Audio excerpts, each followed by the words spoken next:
Assalamualaikum warahmatullahi wabarakatuh. Bismillahirrahmanirrahim. Innal hamdalillah nahmaduhu wa nasta'inuhu wa nastaghfiruh wa na'udzu billahi min shururi anfusina wa min sayyiati a'malina. Man yahdihillahu fala mudilla lahu wa man yudlil fala hadiya lahu. Asyhadu an la ilaha illallah wahdahu la syarika lahu wa asyhadu anna Muhammadan 'abduhu wa rasuluh. Allahumma salli ala sayyidina Muhammad wa ala ali sayyidina Muhammad. Rabbi yassir wa la tu'assir bi tammin bil khair. Rabbi shrah li sadri wa yassir li amri wahlul 'uqdatam min lisani yafqahu qawli. Allahumma iftah 'alaina hikmataka wa anshur 'alaina min khazaini rahmatika ya arhamar rahimin. Wallahu allazi la ilaha illa huwa 'alimul ghaibi wasyahada huwar rahmanur rahim.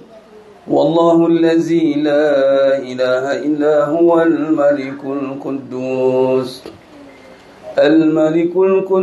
السلام المؤمن المهيمن العزيز الجبار المتكبر سبحان الله عما يشركون هو الله الخالق البارئ المصور له الأسماء الحسنى يسبح له ما في السماوات والأرض وهو العزيز الحكيم ولا حول ولا قوة إلا بالله العلي العظيم ولا منجا من الله إلا إليه أما بعد. أيها المؤمنون اتقوا الله usikum wa iyaya bittaqwallah faqad fazal muttaqun. Sidang jemaah yang dimuliakan Allah Subhanahu wa taala, mudah-mudahan kita semua tergolong dalam golongan hamba-hambanya yang benar-benar bersyukur. Amin ya rabbal alamin. Allah Subhanahu wa taala berfirman dalam surah Sajadah ayat 9. Summa sawwahu wa nafakha fi min ruhi wa ja'alakumus sam'a wal absara wal af'idah qalilan ma tashkurun. Ketika Allah Subhanahu wa taala meniupkan roh dalam jasad manusia ini, kemudian Allah jadikan sam'a wal absara wal af'idah. Sam' basar, wal af'idah perasaan. Sam' mendengar, pendengaran. Basar penglihatan. Af'idah perasaan. Qalilan ma tashkurun, sedikit qalil hamba-hambaku yang bersyukur. Ketika iblis berkata kepada Allah Subhanahu wa taala yang dirakamkan dalam surah Al-A'raf ayat 17. Begitu iblis menyatakan sifat dendam dia, yang mana dia akan mendatangi, aku akan mendatangi. Dengan nyata dia mengatakan aku. Ia ini merujuk pada dirinya. Disebut iblis boleh mendatangi ni, sempat ke dia nak datang kat kita semua ni? Kan? Sempat ke nak datang kat kita semua ni? Kalau nak kata sempat, tengok pada sifat dia. Sifat jin. Kalau tengok kepada Nabi Sulaiman alaihissalam, yang dikurniakan kerajaan mulkan la yang bagi li ahadin min ba'di, kerajaan yang tiada tolok bandingnya. Antara staf ataupun pimpinan di bawah kerajaan Nabi Sulaiman alaihissalam itulah kerajaan jin. Jin ni sifat dia apa? Dia tidak berbentuk macam kita. Dia bukan bersifat jisim yang berbentuk. Jisim. Walaupun ada sifatnya juga dalam sifat sebagai jelmaan. Tapi kalau lihat pada unsur kejadian dia, wa khalaqtani min nar, kata iblis, aku dijadikan pada api. Mana sifat yang tidak tetap pada satu keadaan, tetap. Api ini unsur yang duduk pada komposisi udara, api. Sebab tu nak bakar dia kena ada oksigen. Tak ada oksigen tak terbakar. Jadi walaupun sifat dia nampak api, tapi zahir pada sifat dia, tapi unsur dia adalah gas, udara. Betul Nabi kata mafhum hadis, syaitan ni tenteranya pula, dia boleh masuk ataupun jalan melalui darah. Disebut darah. Bila sebut darah, macam mana dia masuk ke darah kita? Di dalam ini semua bernapas. Adakah kita menggunakan satu ruang napas yang sama sekarang ini? Ke masing-masing ada napas sendiri-sendiri? Ada buat gas masing-masing? Katalah di ruang ini, ruangan ni diliputi syaitan. Sekali sedut masuk semua. Begitulah tamsilannya. Kalaulah atmosfer bumi ini itu meliputi oksigen, katalah oksigen itu meliputinya itu dia. Boleh tak? Sifat dia bergerak bebas. Sebab tu ketika nak diangkat istana Ratu Balqis, Ifrit lah. Iblis tak, Ifrit. Ifrit ni deputy presiden. Iblis ada, dia kalau dalam susunan protokol tu, ketua, dia ada naib presiden, timbalan presiden. Faham tak? Timbalan itu setelah presiden, naib presiden setelah timbalan. Iblis ada dua iblis presiden, timbalan presiden, naib presiden. Kalau tak silap saya, betul. Timbalan siapa? Timbalan Dajjal. Mudah kenal dah, naib presiden dah. Itulah Ifrit.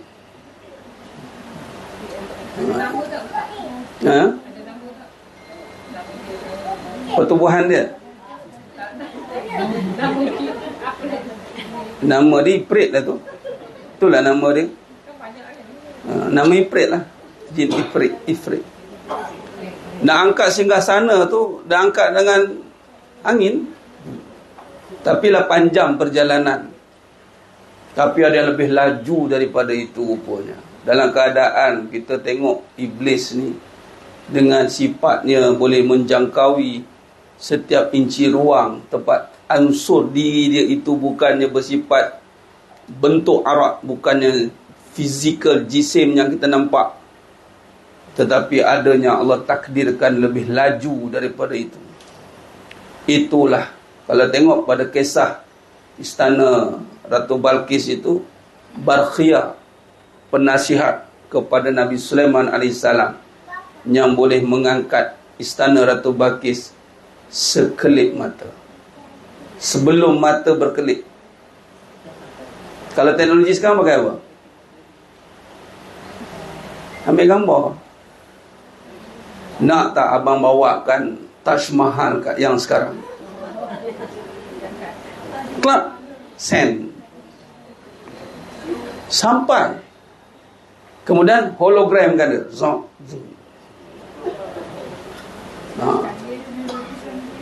Kita tak terfikir macam mana nak mengangkat. Sebab kita fikir angkat pakai kontena, pakai truk, dengan jam lagi, traffic light lagi, belum kita rosak lagi. Dah. Nak bagi tahunya iblis ni dia berdendam ni, dia akan datang semua cucu cicit Adam, makna tak terkecuali dengan sifat dia itu yang boleh masuk dalam semua.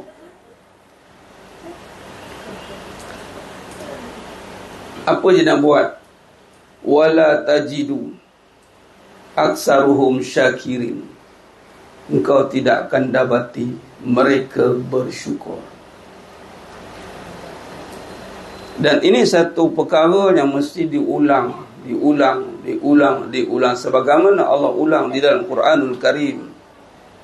31 kali Allah ulang di dalam surah Ar-Rahman. Fabi ayyi ala'i rabbikuma tukazziban. 31 kali di dalam satu surah yang sama. Kalau dinisbahkan dengan hari, 31 hari, setiap hari without miss akan diingatkan, akan diperingatkan, kerana setiap hari tak ada terkecuali hari yang kita ada potensi atau chances, ruang untuk kita melupakan Allah. Maka hari-hari kita itu mesti ditegakkan dengan sifat syukur. Bagaimana nak meresapkan sifat syukur? Maka kenalah zahirkan sifat kehambaan. Bagaimana nak merasai sifat kehambaan? Maka kenalah mendalami sifat Tuhan. Ini poin dia di sini. Bagaimana nak mendalami sifat kehambaan? Nak menjelmakan sifat kehambaan, kena mendalami sifat Tuhan. Betapa pentingnya pengajian mengenal sifat Tuhan, yakni Allah Azza wa Jalla. Kerana apa? Kerana nak menzahirkan diri agar diri benar-benar menjadi hamba-Nya. Jangan salah terpakai sifat, sebab tu wajib. Dan alhamdulillah Allah Ta'ala izinkan, mudah-mudahan ada asbab untuk mendapat keberkatan daripada Allah Subhanahu wa Ta'ala. Melalui kitab pengajian yang kita akan teruskan perbahasan kita pada hari ini, yakni sifat 20, sejarah dan kupasan pendekatan akidah, karangan Tuan Guru Dr. Nik Muhammad Syukri Nikwan rahimahullah ta'ala alaih, hafizahullah ta'ala alaih. Mudah-mudahan Allah rahmati beliau, jaga beliau, seluruh ahli keluarganya, menempatkan beliau di kalangan orang yang salih dan salihah, masuk dalam syurga yang tanpa hisab. Begitu juga kepada siapa yang menuruti jalan pengajian kitab ini. Mudah-mudahan Allah berkati dan rahmati kita semua. Amin ya rabbal alamin. Iblis gagal dengan sifat kehambaan. Gagal dia menterjemahkan dirinya dengan sifat kehambaan, walaupun dia telah beramal mungkin ratusan juta tahun, namun amalan yang tidak disertai dengan mengenal, maka amalan itu akan sia-sia. Sebab itulah pengajian tauhid ataupun sifat 20 yang diketengahkan atau yang dibawakan atau yang dizahirkan oleh Al-Imam Sanusi rahimahullah ta'ala alaih menjadi asas, yakni usuluddin, asas kepada agama, kepada kaedah untuk kita mendalami sifat-sifat ataupun memahami sifat-sifat ataupun menghayati sifat-sifat yang mana membawa kepada kita mengenal Allah Subhanahu wa ta'ala. Alhamdulillah. Dan kita alhamdulillah Allah pilih untuk duduk dalam perbahasan ini, dan semua orang mencari jalan untuk mendalami, tetapi alangkah ruginya kalau dia tidak sedar, dia tidak menghayati jalan itu, sehingga kan dia masih tercari-cari.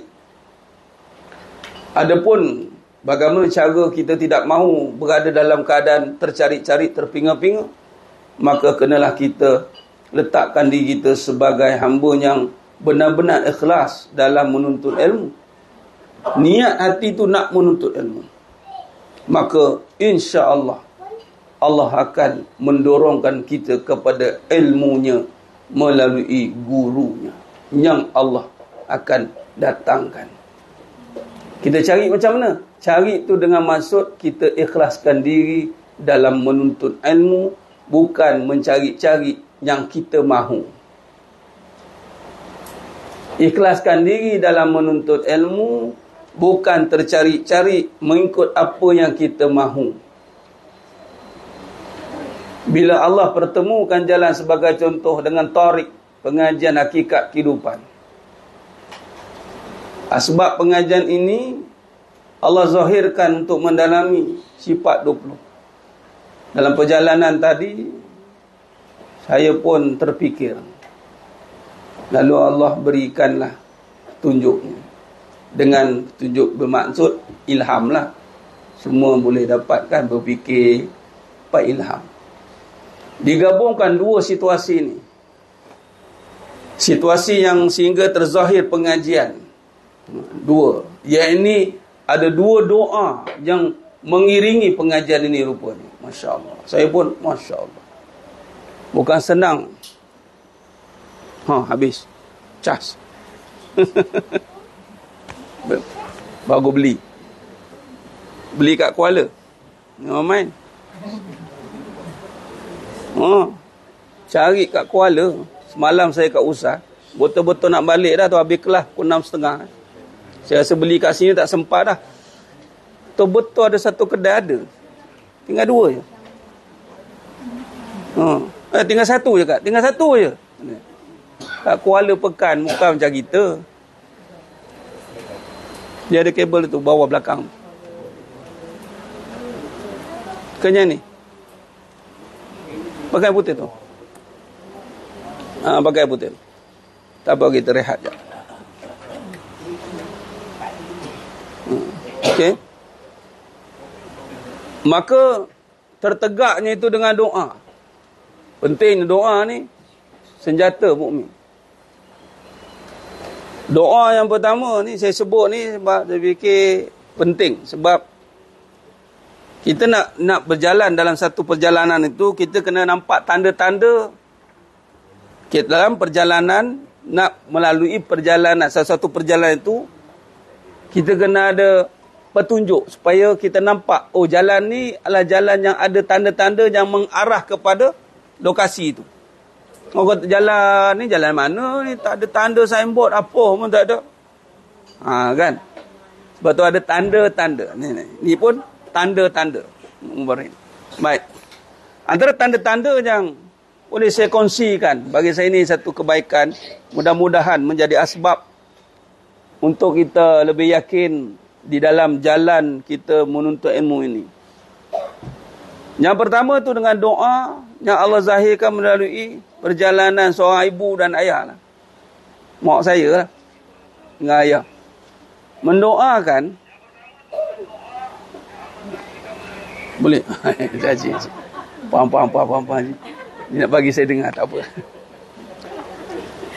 Doa ni akhirnya Allah Ta'ala zahirkan dalam konteks menyampaikan kalam yang penting. Sebab antara yang didoakan oleh ibunda saya adalah, ni saya cerita ni tanda bukan cerita saya Pada faham saya faham pula.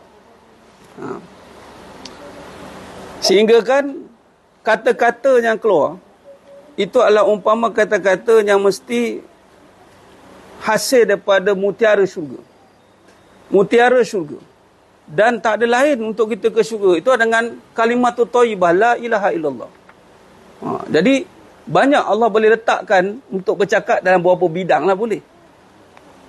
Tapi akhirnya bidang yang Allah nak gerakkan, letakkan, dan benda ni berat.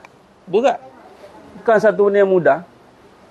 Sehingga kan kalau nak menyampaikan bidang ini, orang akan pandang atas bawah. Bidang tauhid biasanya janggut putih. Bukan muda. Yang tua. Tapi inilah Allah nak zahirkan kuasa. Saya pun tak apalah. Jadi nak merealisasikan doa itu ada usaha. Doa, usaha.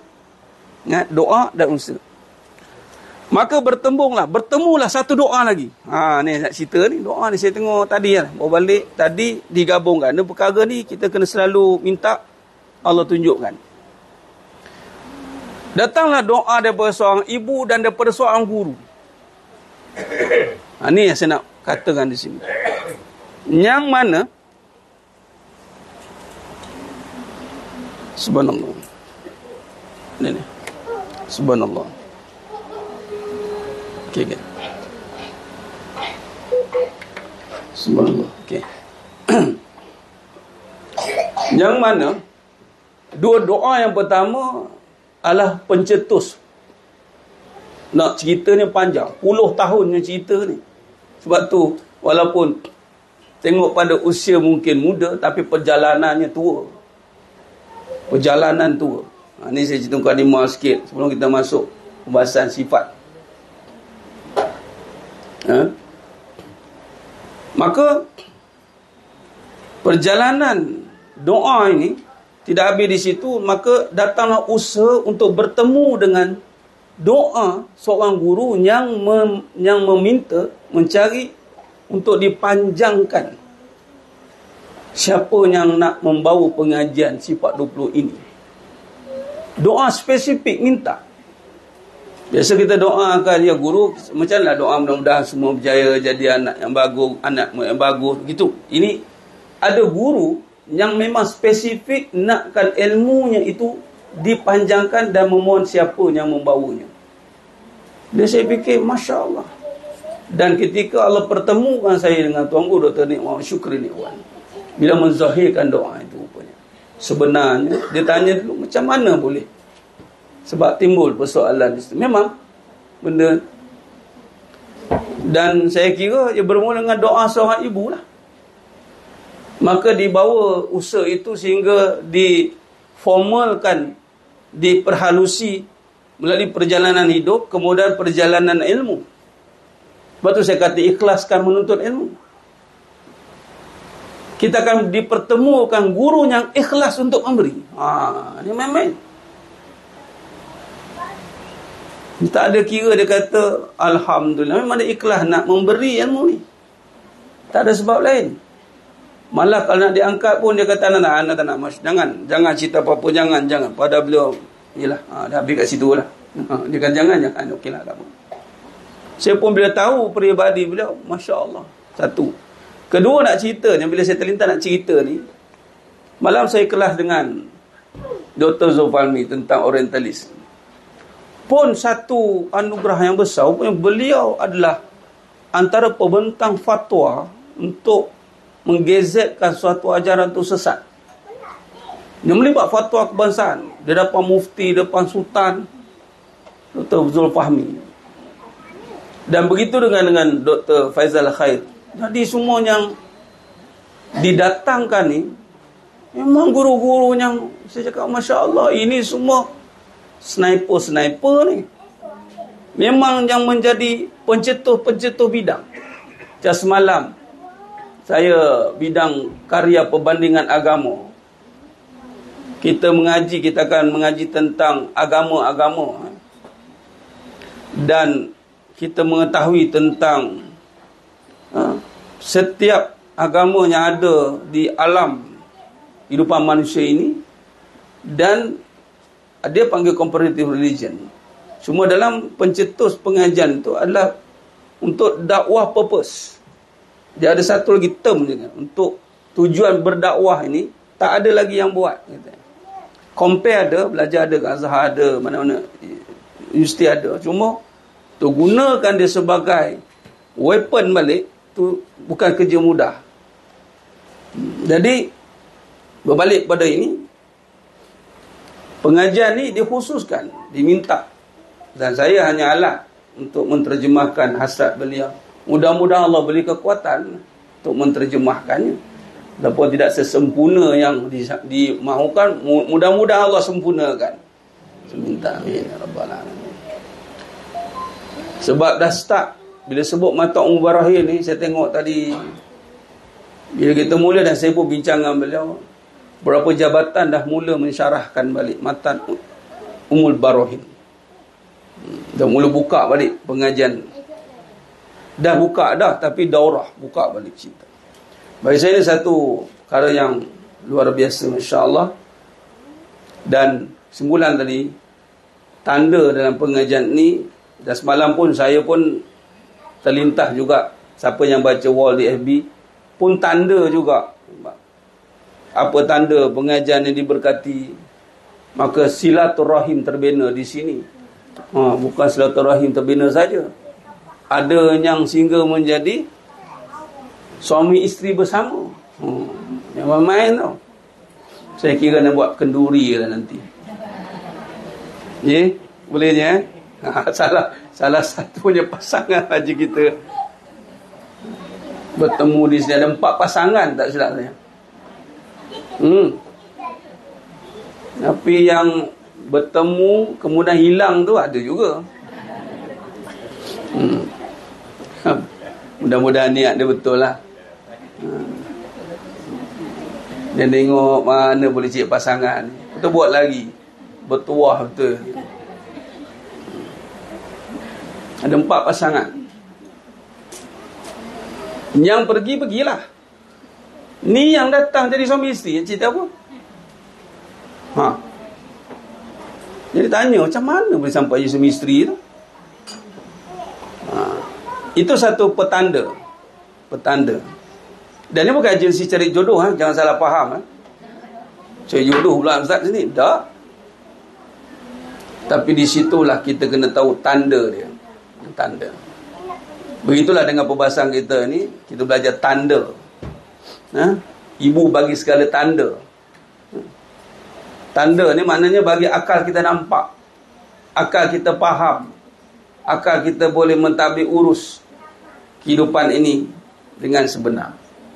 Jadi alhamdulillah, itulah 2 doa bertemu dalam pengajian ni. Saya letak balik yang kemuncak ni, itu adalah pada doa seorang guru lah. Kemuncak pada bermula dengan seorang ibu, batu niat lah. Ibu dan ayah niat. Jangan biar kosong lah, niat. Dan kena faham, ramai ibu berdoa, tapi kena letakkan satu gerak. Doa ni, dia bukan doa ni tak bermaksud tak jadi apa-apa, tapi doa ni dia berserta dengan af'al, perbuatan. Semua ibu mau ayah nak anak yang soleh dan soleh, tapi perbuatannya tidak. Semua isteri nak jadi isteri yang solehah, tapi perbuatannya tidak. Bila perbuatannya tidak, secara tak langsung doa tu jadi tawar. Jadi kalau betul nak pastikan doa itu, dan memang doa itu sudah mustajab sebenarnya, doa kan, tapi dia akan jadi rosak apabila perbuatannya salah. Jadi pastikan doa dan perbuatannya selari, kan? Doa seorang ibu, doa seorang guru. Bukan senang nak gabungkan 2 doa tu serentak. Bukan senang dan spesifik. Spesifik maksud bukan kita spesifik itu, tapi maksudnya tujuannya akhirnya bertemu. Yang si ibu mahu anaknya berkata seperti kata-kata mutiara syurga, maka si gurunya pula mahukan kata-kata yang membawa ke syurga ini diterjemahkan. Yang ini tauhid. Tak ada kata-kata yang membawa kita dengan kalimat thayyibah la ilaha illallah, kunci syurga, kan? Muhammadur Rasulullah sallallahu alaihi wasallam. Maka itulah tanda-tanda dalam pengajian ni. Jadi saya nak juga menjawab beberapa soalan sambil itu. Kira dah terjawab. Jangan ditanya lagi kenapa yang pergi. Itu saja. Ada juga nak tanya, kan? Tanya ni orang yang dah berakal umbi ni. Tu ayat ni. Tanya, tengok orang yang dah berakal umbi, apa tandanya dia ada di sini. Dan saya wallahi bukan untuk cari pengikut ke apa, tapi kita nak sebarkan ilmu. Kita menyuruh siapa yang nak bertanggungjawab untuk menjadi penjaga ilmu ni. Itu maksudnya. Kita bukan nak crowd pula ke, nak buat orang suka ke. Tak ada, mas sekalian. Bukan itu matlamat dia. Kita nak ilmu ni sampai disebar luas. Itu misi dia. Supaya adalah yang Allah datangkan untuk mengetahui pengajian demi pengajian. Dan alhamdulillah Allah datangkan. Mudah-mudahan kita ni terpilih dalam golongan yang Allah pilih untuk menjadi amanah pembawa ilmu ini kepada keluarga dan masyarakat seluruhnya. Amin ya rabbal alamin. Baik. Banyak kerja lagi nak buat ni, jemaah sekalian. Bila saya dengan Yusti ni dan guru-guru pula jenis yang sahabat ni, banyak kerja yang sebenarnya Allah nak kembangkan lagi dengan ilmu-ilmu yang bertaraf di universiti untuk disebarkan di peringkat masyarakat awam yang bukan kata tak boleh nak belajar, tapi universiti ada protokolnya, namun ilmu ini juga boleh disebarkannya. Jadi ini satu gerak kerja yang kita kena pikul supaya ilmu ini tidak terpadam begitu. Apatah lagi dengan keadaan yang meruncing di akhir zaman, apatah lagi dengan pelbagai serangan-serangan akidah, maka ilmu-ilmu yang mempertahankan akidah, terutamanya mengenal sifat Allah, ini mesti diperkasakan dengan sebaik-baiknya. Alhamdulillah. Dan di tangan saya ini juga alhamdulillah pengasbah kita dan tim ni, pembantu dalam editor ni dah kumpulkan nota-nota susun daripada siri 1 hingga 17. Kita ada kitab induk Hakikat Kehidupan, tu matan lah. Matan yang ni syarah kepada Hakikat Kehidupan yang dinamakan Pengajian Pengurusan Kehidupan. Kemudian ada lagi hasiahnya, yang ini banyak lagi. Kita akan bekalkan dan kita akan mulakan juga talaki dari kulit ke kulit nanti. Semua dah ada dalam ni. Saya akan tengah buku kan. Bagaimana siri pertama sampai siri ke-17. Bagaimana pengajian pengurusan kehidupan. Ya. Kita akan mulakan juga nanti. Dan kita akan bermula dengan kitab induk nanti. Ya. Alhamdulillah. Dan insyaAllah ini semua tak ada lain untuk kita menjadi pewaris kepada ilmu ini dan nak dikembangkan. Itu sebenarnya utama, agar ilmu ini berkembang luas dan kita keluar daripada kejahilan yang merosakkan. Akhirnya matlamat iblis itu berjayalah. Apabila jahil, maka kufurlah ramai manusia. Jahil, maka kufurlah. Kufur jali atau kufur asghar, yang kecil atau yang besar, dua-dua dia nak masuk. Baik. Jemaah yang muliakan Allah Subhanahu wa taala. Menurutkan perbahasan dalam bab yang kedua, bahagian pendahuluan, muka surat 121, edisi yang kedua, 116, edisi yang pertama. Edisi yang pertama. Kita masih membincangkan dalam bab pendahuluan. Kita ambil balik pada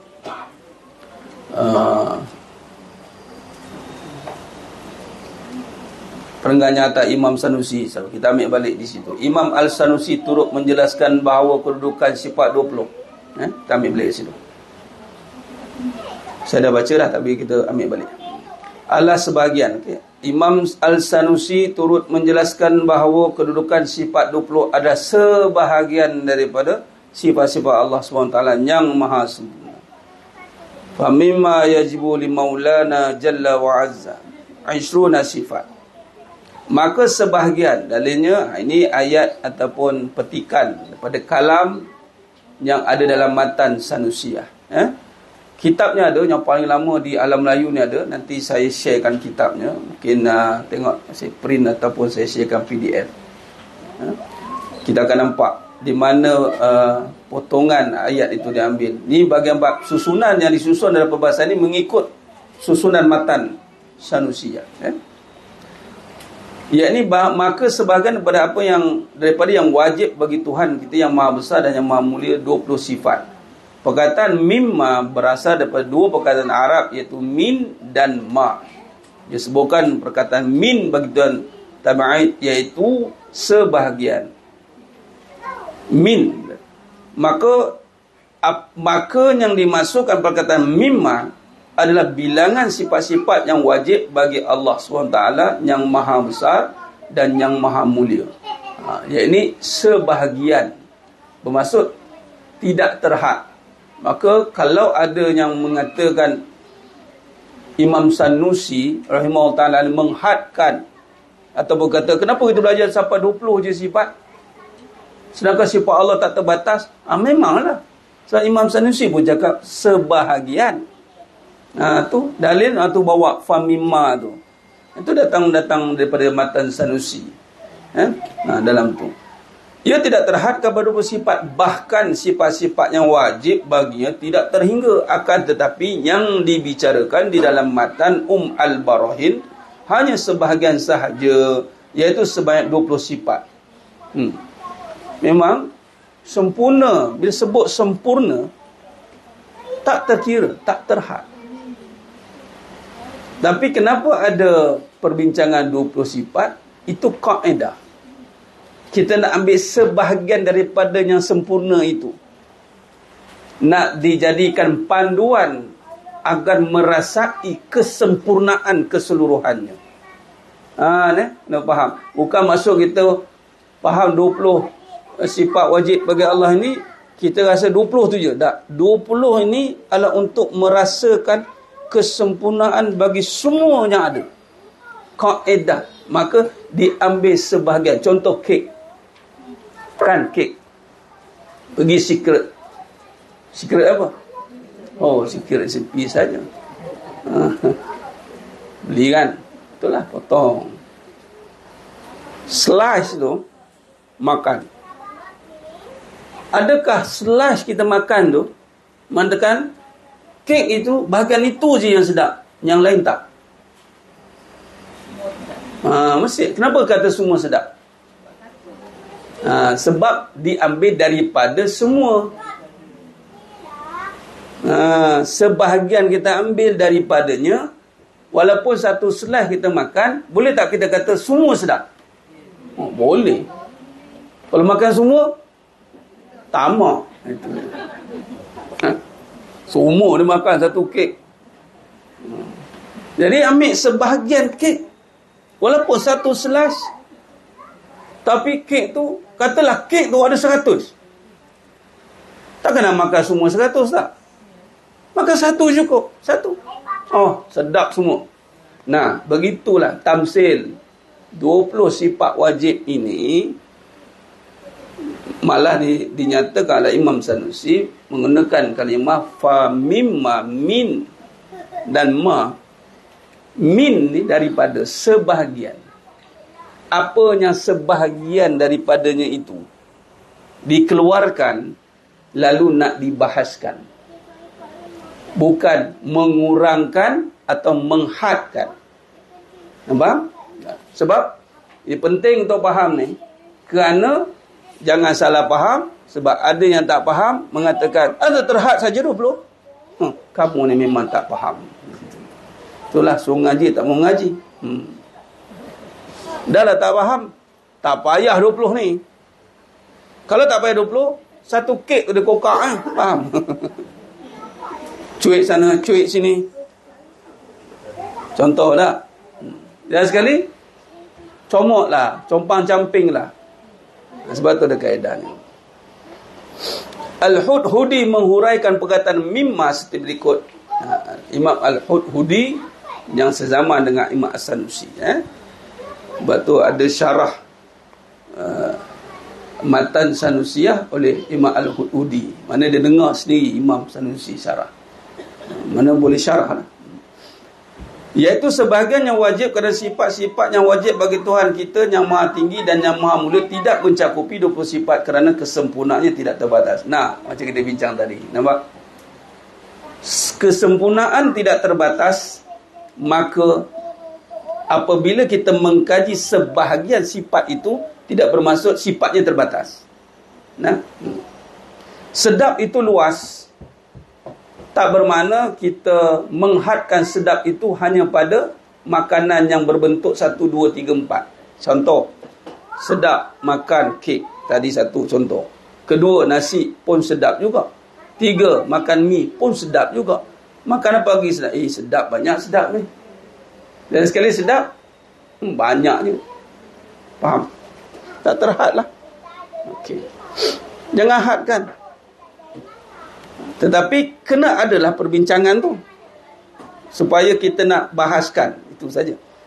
Dalam Hasyiah Al-Syekh Abdullah bin Hijazi Al-Syarqawi ala syarah Imam Al-Alama Muhammad bin Mansur Al-Hudhudi ala Umbarahid. Nampak? Walaupun kita dah baca dah ni, tapi bila kita syarahkan balik matan, adalah perbahasan kek.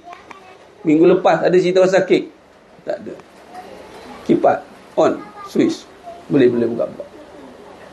Mana? Itu penting. Bila ulang-ulang tu, maka tak ada menjadi persoalan. Kadang-kadang datang terjemahan yang menambahkan lagi kefahaman. Baik. Syekh Ahmad turut menjelaskan pendapat yang masyhur mengatakan bahawa bilangan sifat kesempurnaan bagi Allah yang dituntut supaya beriman secara terperinci adalah 20. Jadi ni pendapat yang masyhur. Jadi sepakat ulama dalam Asy'ariyah, dalam As-Sanusiyah ni meletakkan 20 yang wajib. Adapun pendapat yang rajih, yang kuat, dituntut supaya beriman serta perinci hanya 13 sifat sahaja.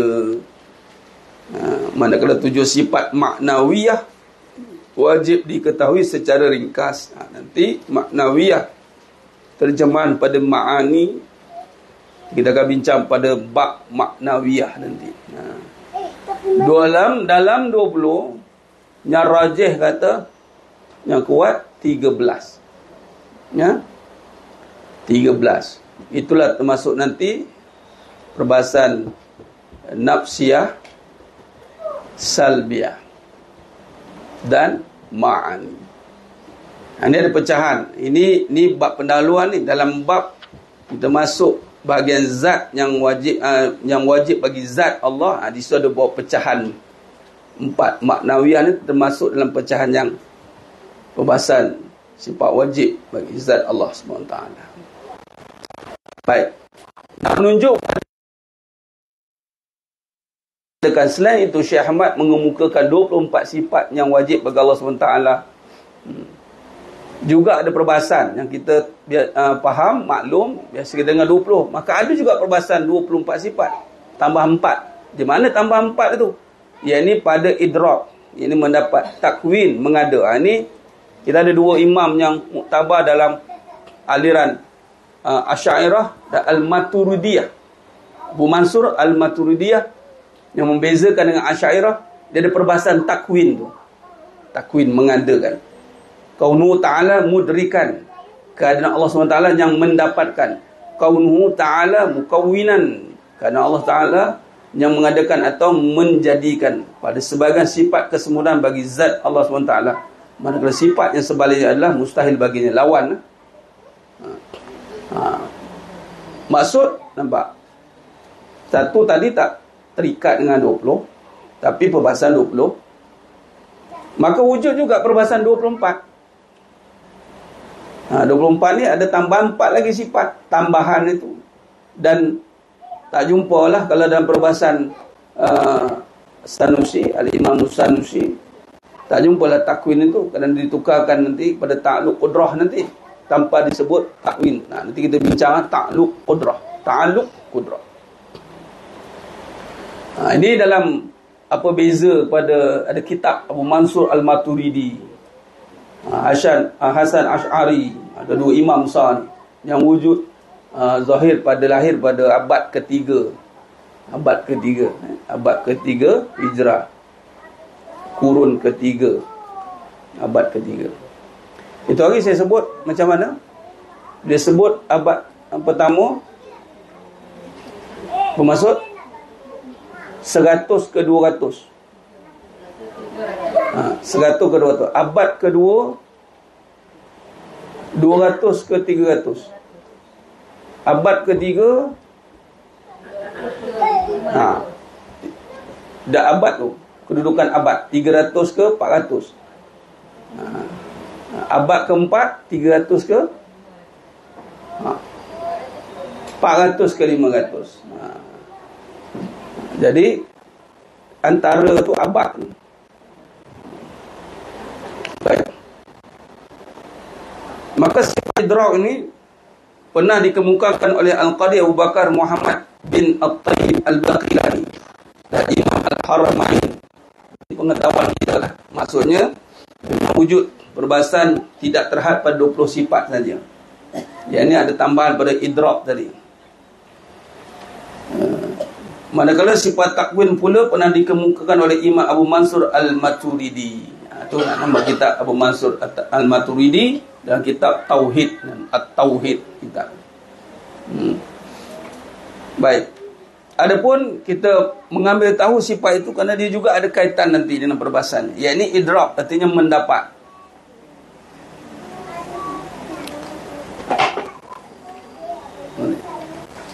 Dia ada sifat yang qadim, yang berdiri pada zat Allah Subhanahu wa taala, mendapat segala yang disentuh, cium, rasa tanpa berhubung dengannya atau dengan kata lain diperoleh dengan idrak akan segala yang ada. Lawan baginya ketiadaan mendapat. Mengikut Imam Sanusi, sifat ini ialah sifat al-'ain, as-sam', al-basar. Nampak? Ini sifat yang mana duduk nanti pada 13 tu, pada sifat wajib yang terjemah idrak tu, mendapat tu, maknanya dia sendiri sifat tu, sama' al-basar, al-'ain, mendapat segala yang disentuh, cium, rasa tanpa berhubung dengannya atau dengan kata lain diperoleh dengan idrak akan segala yang ada, dengan mendapat. Contoh, kalau kita lihat sam'a wal absar wal afidah, kan? Kalau kita hari ini kita mendengar, sifat kita lah sama' basar. Sifat kita bukan mendengar, sifat kita peka.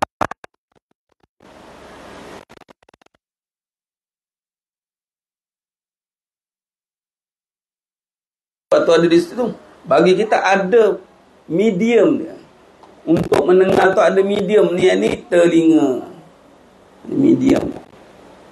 Ini saya gunakan dalam model dalam bahasa mudah, medium. Mata mediumnya adalah biji mata kat sini. Menyebabkan pada isyarat pada mata, isyarat tanda ni, isyarat pada mata. Oh, tengok mata tahulah melihat. Tapi sifat sama itu, yang maksudnya idrak mendapat melihat tu, tanpa perlu perkara itu. Bahawa melihat bukan dengan mata, melihat dengan sifatnya sendiri. Ini yang kadang-kadang bahaya bila sebut dalam perkataan ayat-ayat mutasyabihat pada sifat, akhirnya jadi yang kita pernah bincangkan, tajsim. Tajsim tu menjisimkan. Yakni akhirnya bermaksud melihat itu mesti berhajat pada bentuk. Padahal tidak. Siapa nama peninju tu? Muhammad Ali almarhum. Kan ketika dia interview, siapa pernah tengok dah video interview tu? Saya cerita banyak kali, cuba cari tengok. Cuba tengok video interview Muhammad Ali. Dia tanya, who is your bodyguard? Dia tak sebut Allah. Peringkat awalnya dia sebut sifat Allah, sifat wajib Allah. Can see but no eyes. Can hear but no ears. Kemah jawapan. Dia boleh melihat tapi tiada mata. Dia boleh mendengar tapi tiada telinga. Mana mencapai melihat itu dengan sendirinya, tanpa berhubung dengan, atau tu kata idrak.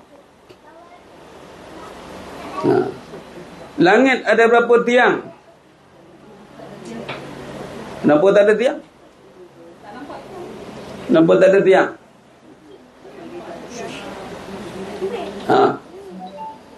Nak minum? Haus ke? Kenapa langit tak ada tiang? Cuba jawab. Macam mana nak jawab? Cuba kita jawab dengan tanda. Tanda kita merujuk kepada kekuasaan Ta'ala.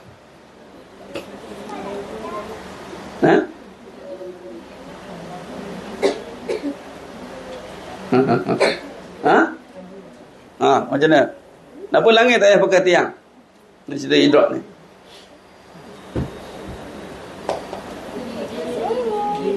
Ya, berdiri dengan sendiri. Sifat kuat.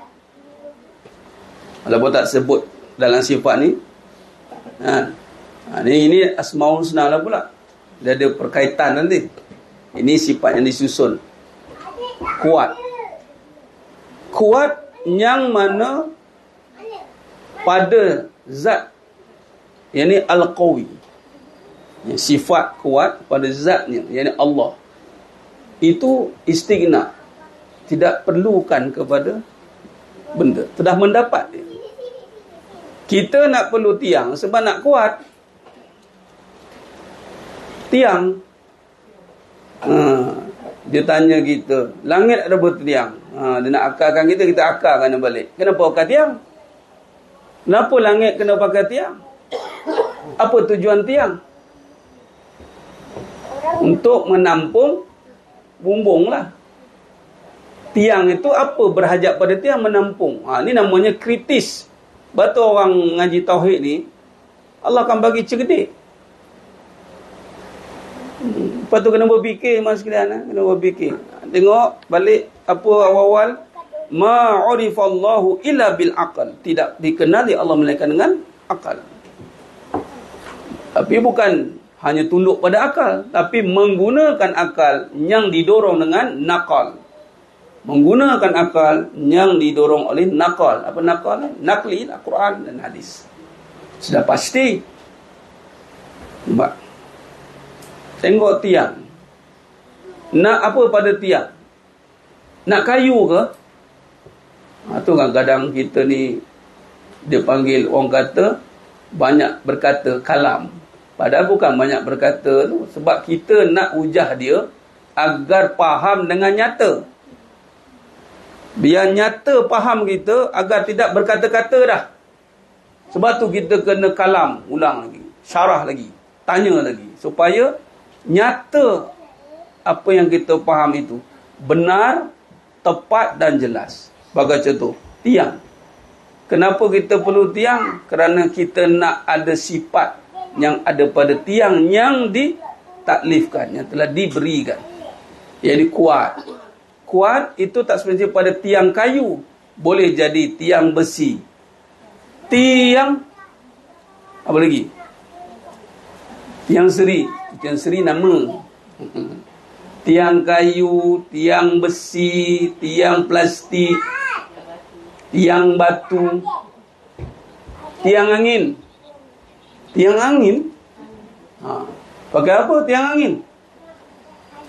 Tiang tu nak dapatkan kuat menahan bumbung. Angin bagaimana nak menahan? Pakai graviti. Canggih. Siapa nak buat konstruksi nanti boleh. Letak kutub utara terbalikkan. On switch, terangkat bumbung. Naik. Nampak? Magnetic. Banner dia punya medan electromagnetic system. Electromagnetic system tu bangunkan terapung. Maka ada wujud tiang yang tak nampak di situ. Tapi maksud dia kuat, itu yang kita nak. Nah, begitu jemaah sekalian. Takwin artinya mengada menjadi, ia ada sifat yang qadim, berdiri pada zat Allah SWT. Dengannya mengada dan meniada. Jika berkaitan dengan mengada maka dinamakan ijad. Jika berkaitan dengan meniada maka dinamakan i'dam. Jika berkaitan dengan menghidupkan maka ihya. Dan jika berkaitan dengan memberi rezeki maka dinamakan rizq. Demikianlah seterusnya lawan bagi ilah tidak mengadakan. Ini pun adalah pada 24 sifat tadi itu. Idrak, takwin, idrak dan takwin. Mendapat dan mengada atau menjadi. Baik. Imam Abu Hanifah di dalam Fiqhul Akbar menamakan sifat-sifat ini dengan al-fi'liyah. Al-fi'liyah yang bermaksud sifat-sifat yang dinisbahkan kepada perbuatan. Aliran Al-Ash'ari memasukkan segala perbuatan ini di bawah ta'luq qudrah. Ta'luq qudrah tanpa disebut sebagai takwin lagi. Ini kita akan bincang pada sifat ma'ani nanti, dan ma'nawiyah pun ada ceritanya. Takkan ni boleh?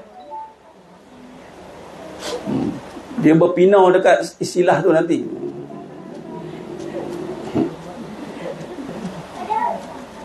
Faham tak? Faham. InsyaAllah. Dia, cara dia, belum nak ngaji, buka dulu baca. Bila baca, biar berkerut muka. Lepas tu, minta, Ya Allah bagi faham. Bagi faham, Ya Allah. Bagi faham. Minta. Dia tidak datang sendiri.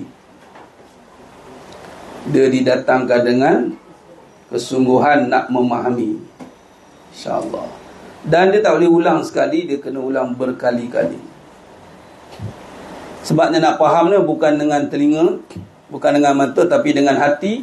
Hati pula macam-macam masalah ada dalam. Tu satu hal juga. Nah, kita ni tak makan lagi ni. Hari jagi kan pukul 12 pergi kenduri. Ya Allah, salah banyak betul. Memang tak masuk. Masalah. Lepas tu minta ilmu ni susah. Susah kat situ nak kosongkan diri tu daripada ahwal-ahwal, keadaan-keadaan yang boleh menyebabkan terhalangnya masuk faham. Memang masalah banyak. Suruh duduk luar dulu. Aku hari nak ngaji, kau jangan kacau aku. Duduk tepi. Ataupun asbab mengaji ni sesuai dalam masalahku, Ya Allah. Selesai. Jadi masalah paling besar kan nak memahami masalah mengaji ni. Jadi besar.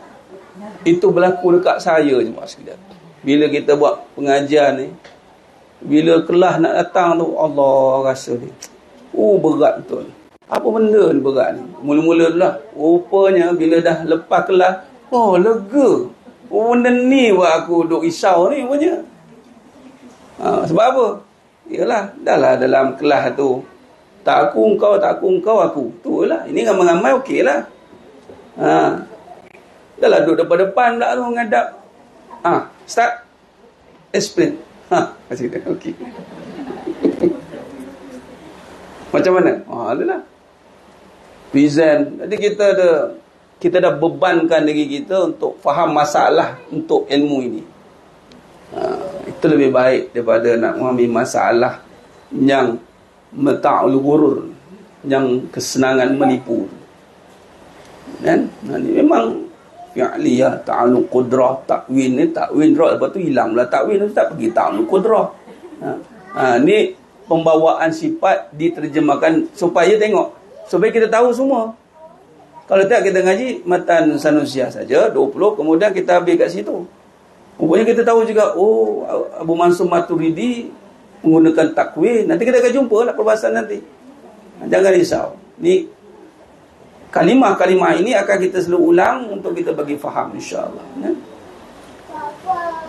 Dan ini memang pesanan pada tuan guru sendiri. Tak apa, pelan-pelan.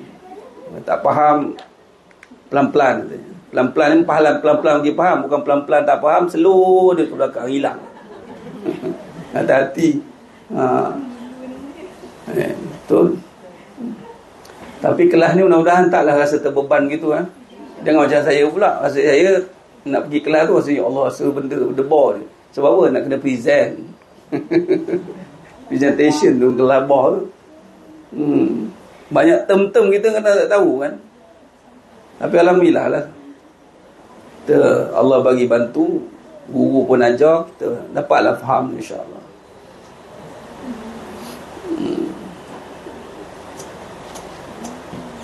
Baik. Maka pada peringkat ini, apa yang nak disampaikan adalah dalam peringkat pendahuluan tidak menghadkan 20. Itu paling penting. Kata kunci yang kena faham, tidak had pada 20 sifat, dan wujud perbahasan tambah 4 sifat. Yang mana pada perbahasan Al-Baqilani, Abu Mansur Al-Maturidi, kita tak ikutlah perbahasan itu. Dan kita Abu Hasan Al-Asy'ari dalam aliran Asy'ari menggunakan ta'alluq qudrah, tapi dengan itu tadi atau boleh disahkan pada ta'alluq al-basar adalah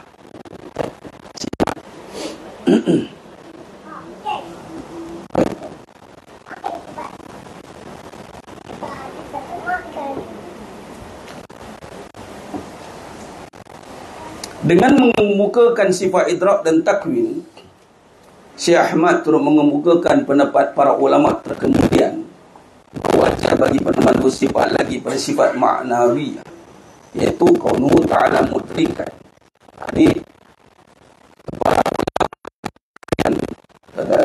kata Syekh Ahmad ni, ada penambahan pada sifat maknawiyah. Tidak, ada 4 saja pecahan, nanti kita akan bincang 4 pada bahagian sifat wajib nanti. Nafsiyah, salbiyah, ma'ani, maknawiyah, pecahan 4. Jumhur ataupun yang rajih 13. Ada termasuk nanti, ni pecahan 4. Dia macam rukun solat, qauli wa qalbi wa fi'li, 13 rukun. Ini pecahan-pecahan nanti. Nanti dalam sifat nafsiyah satu je sifat wujud. Kemudian salbiyah nanti ada perbahasan seterusnya. Okay, di sini Imam Syekh Ahmad ni nak ceritakan tidak 20 tadi tu. Ada penambahan, kata wajar penambahan sifat lagi bersifat maknawiyah, iaitu kaunuhu ta'ala mudrikan, artinya keadaan Allah SWT yang mendapatkan, dan kaunuhu ta'ala mukawwinan, artinya keadaan Allah SWT yang mengadakan, yang menjadikan. Lawan bagi kedua tersebut pula iaitu keadaan tidak mendapatkan dan keadaan tidak mengadakan. Dia pada sifat yang wajib ada lawan dia, mustahil. Ada konsep kaedah je begitu. Ada yang wajib, ada yang mustahil. Maka penambahan pada wajib itu ni ada. Yang ni kalau tengok pada perbahasan ini, kaunuhu ta'ala mudrikan tambah lagi kaunuhu ta'ala mukawwinan. Maka ada lawan dia. Baik.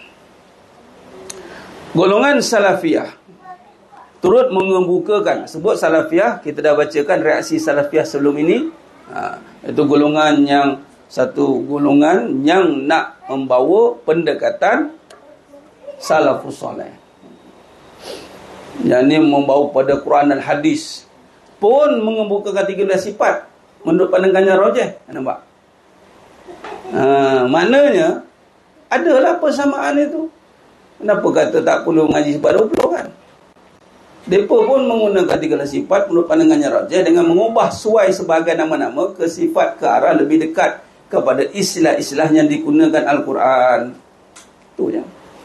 Golongan salafiyah mengenepikan bahawa sifat-sifat maknawiyah mustahil dan harus bagi Allah SWT. Jadi di sini kata tak ada maknawiyah, tak ada mustahil, tak ada harus, tu ditukar perkataan tu. Golongan salafiyah turut menggantikan tanda-tanda akal dengan dalil-dalil daripada ayat Quran. Nampak? Tanda-tanda akal ini perbahasan yang kita bagikan tamsil. Contoh-contohnya akal boleh dapat faham. Golongan salafiyah dia tukar, pakai Quran terus. Quran hadis yang berkaitan. Nampak? Okey. Antara sifat-sifat Allah SWT yang sudah diubah seperti wujud an-nafs, adanya diri Allah SWT awal akhir, laisa kamitsli syai', jadi ke sesuatu pun sebanding dengan zatnya, ghani, maha kaya. Okay. Mana kata sifat perbahasan yang ada dalam sifat 20 nanti, itu juga perbahasan yang dibahaskan oleh golongan yang menolak perbahasan sifat 20. Tinggal lagi mereka tak gunalah perkataan maknawiyah, dia tak pakai, mustahil dia tak pakai, harus dia tak pakai, tapi sifat tu pakai. Apa yang kata lainnya? Saya bawa perbincangan ini ada dalam syarah ini, namun begitu juga ada dalam perbincangan mutakhir ini. Malah perbahasannya lebih drastik, lebih keras kadang-kadang. Yang itu kata akhirnya jadi golongan yang ulu. Dia dalam mana-mana aliran akan ada yang ulu. Aliran ni maksud kaedah. Disebut aliran maksudnya kaedah. Aliran bukannya penambahan pada agama. Yang kena jangan salah faham. Aliran itu adalah kaedah atau alat dia untuk sampai kepada maksud yang utama. Masuk utama kita ngaji tauhid. Aliran apa? Asy'ariyah. Al-Maturidiyah. Ada dua aliran tapi sama pendekatan. Abu Mansur Al-Maturidi, apa bezanya? Ada tadi takwin dan idrak. Itu. Dan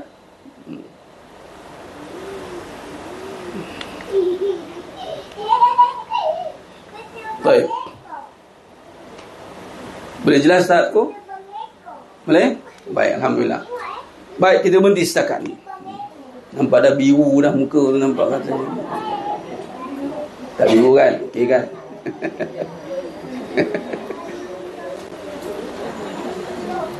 Apa, pelan-pelan insya-Allah. Kita akan sambung pada surat 123 pada siang akan datang, edisi yang pertama. 118.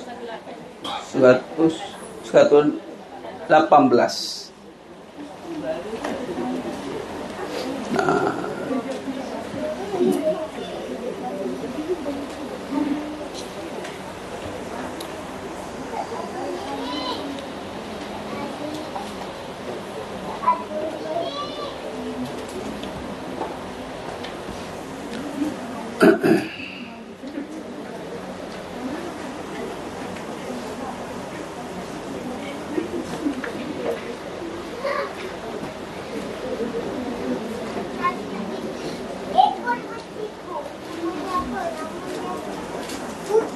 baik, insya-Allah sebelum kita nak tutup dengan munajat umat,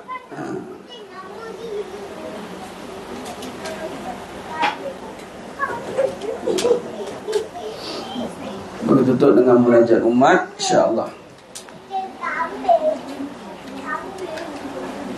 Saya nak buka pada perbahasan, saya nak mukadimahkan perbahasan pengajian pengurusan kehidupan ni.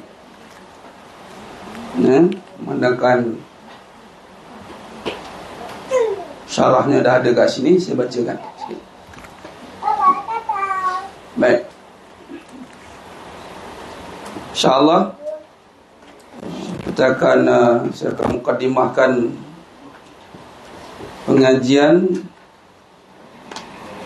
pengurusan kehidupan.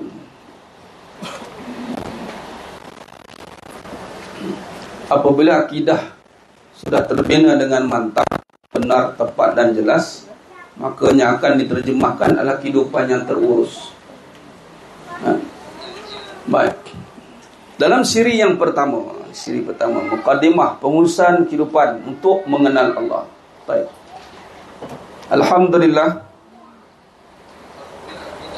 menuntut ilmu adalah dengan tujuan untuk menguruskan diri dari pemikiran akal yang jumud. Kita mahu belajar bagaimana untuk menguruskan kehidupan bersandarkan dengan Al-Quran dan Sunnah. Ini kita nak faham pada sumber yang utama kepada ilmu itu adalah Al-Quran dan Sunnah. Al-Quran dan Sunnah adalah asas. Malah Al-Quran itu kehidupan kita yang dibawa oleh Nabi Muhammad SAW. Maka secara tidak langsung As-Sunnah menyeteras dalam pelaksanaan Al-Quran sebagai syariat bagi Nabi Muhammad SAW. Jadi pelaksanaan kepada Al-Quran itu diterjemahkan dengan As-Sunnah, kaedah, Sunnah, tata cara dipanggil, perbuatan, percakapan itu semua berlandaskan pada Al-Quran, nas yang qat'i. Baik. Dalam pengurusan kehidupan ni, jangan kita nak letakkan perbahasan nak mengurus kehidupan dengan perbahasan yang meluas. Kadang-kadang kita faham mengurus ni satu chapter, satu juzuk saja. Dan mengurus ni adalah bagaimana kita nak meletakkan sumber perbahasan yang besar itu agar menjadi hasil yang baik. Iaitu kehidupan yang membawa kepada manfaat. Kehidupan yang bermanfaat itu adalah kerana sumber yang diperolehi itu mendapat semua yang benar, tepat dan jelas dari Al-Quran dan Sunnah, dan pelaksanaannya mengikut syariat bagi Nabi Muhammad SAW. Akhirnya kehidupan dia akan tersusun dengan baik.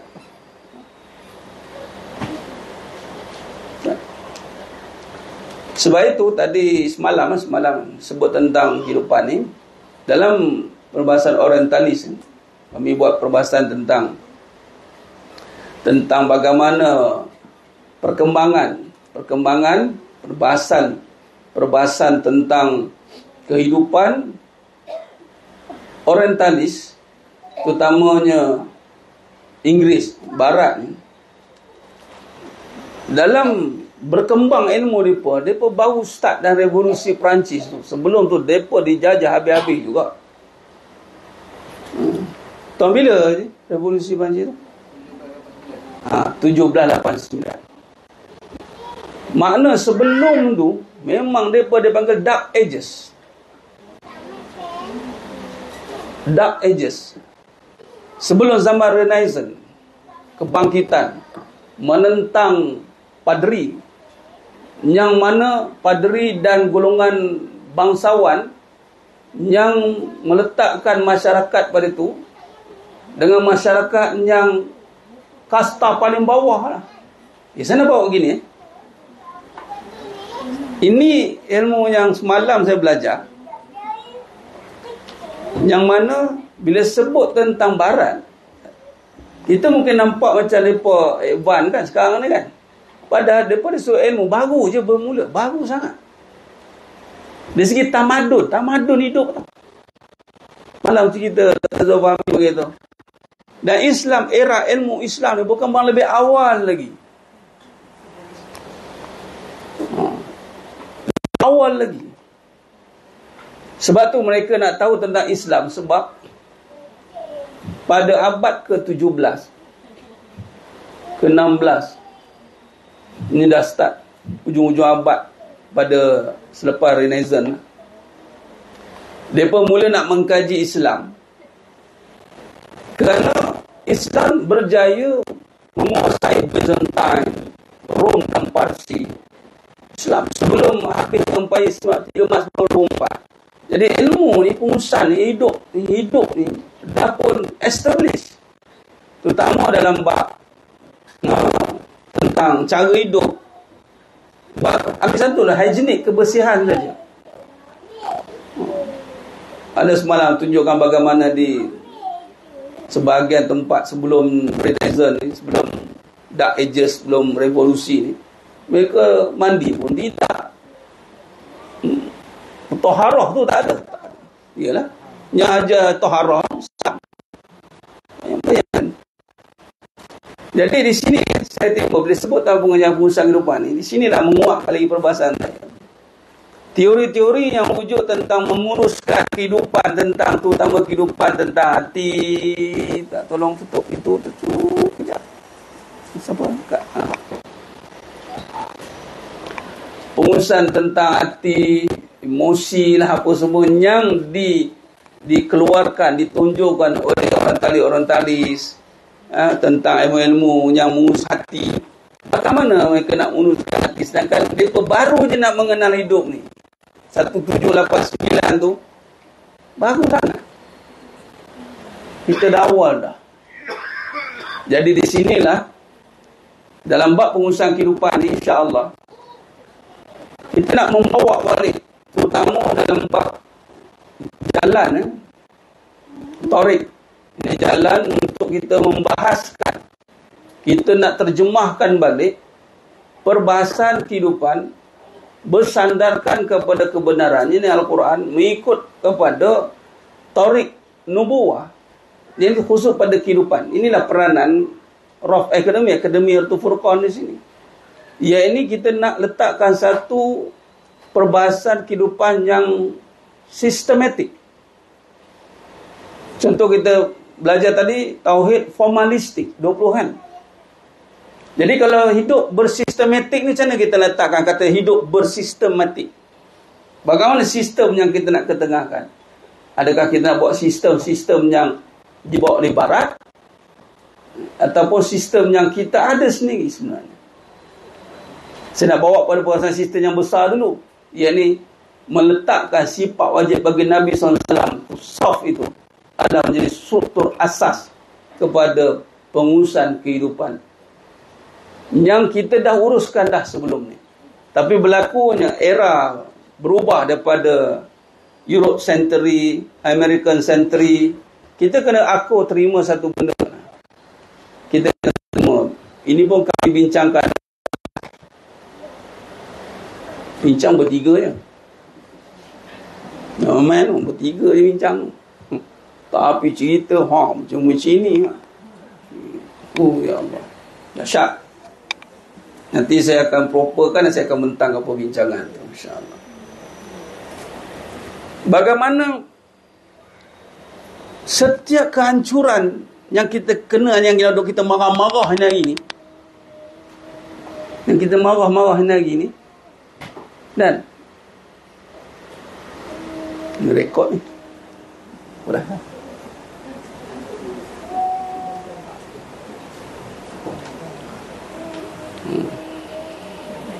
Mana bateri? Bateri habis. TikTok bateri habis.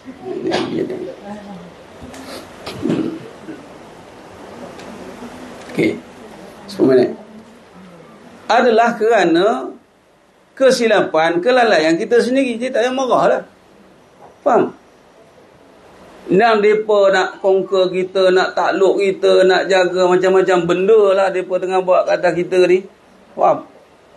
Saya ambil satu, Baitul Maqdis. Cerita panjang lagi ni, tapi nak ambil poin-poin dia. Di zaman Empayar Osmaniyah, Allah dah bagi dah Masjid Al-Aqsa, Baitul Maqdis itu di dalam genggaman Islam. Soalan, why terlepas? Macam contohlah, kita ada isteri, why terlepas? Apa nak orang lelaki ni? Elok-elok ada isteri, why terlepas? Tarik kat tepi.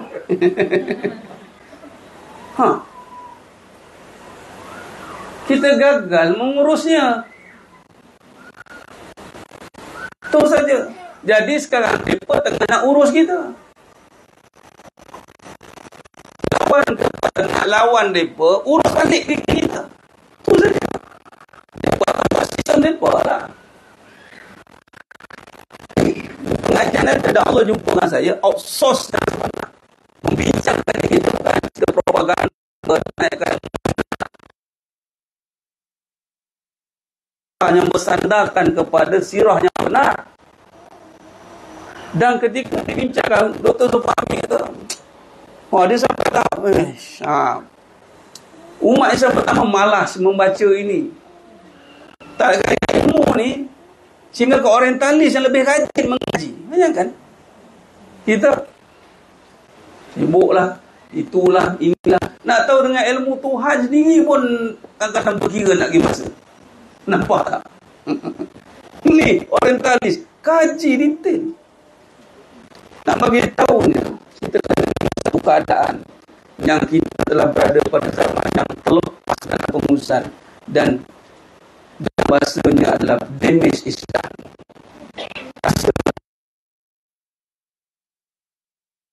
Urusan nikmat Allah. Inilah akibatnya. Tanah sakit. Dia pun buat gitu. Ini bukan sebab tiba-tiba, tidak.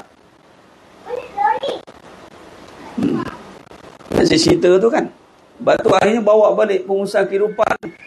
Ni apa mengaji? Tak mengaji tak berbuih bercakap ni. Nampak ni. Bahasa kan. Mudah apa? Tengok tulisan. Ya Allah. Berbuih bercakap. Ya Allah. Ni bila saya sebut pengurusan, saya akan ceritalah kronologi tentang situasi yang berlaku. Dan sebab itu kita kena bangkit dengan ilmu, bukan dengan nafsu marah-marah tadi.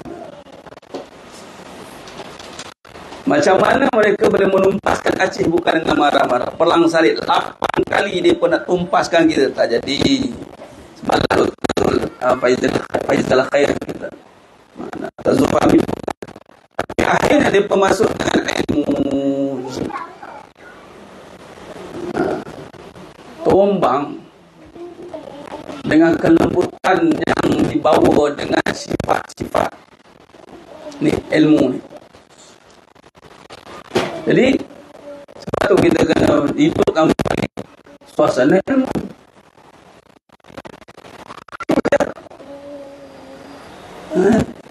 Sebab mereka memang bagi masa untuk ilmu. Dapat mereka nak tahu. Rupanya, ilmu.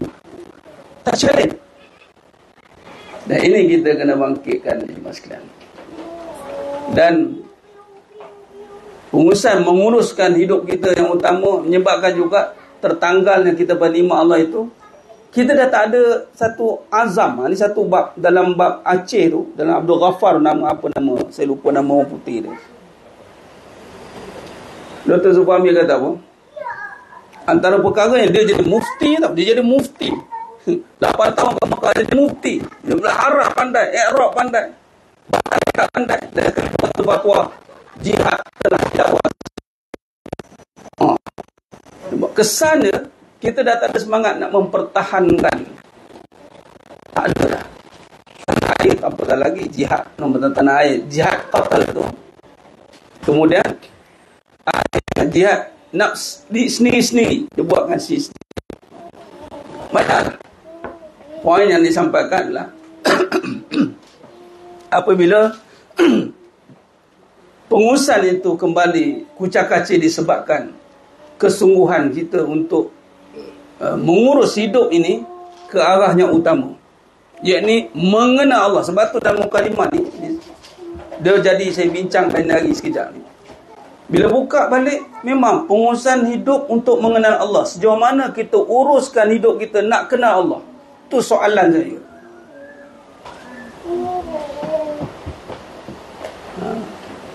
Jadi bila kita tak bawa hidup kita nak mengenal Allah, maka kita sekarang disibukkan dengan kau kenal lah masalah tu.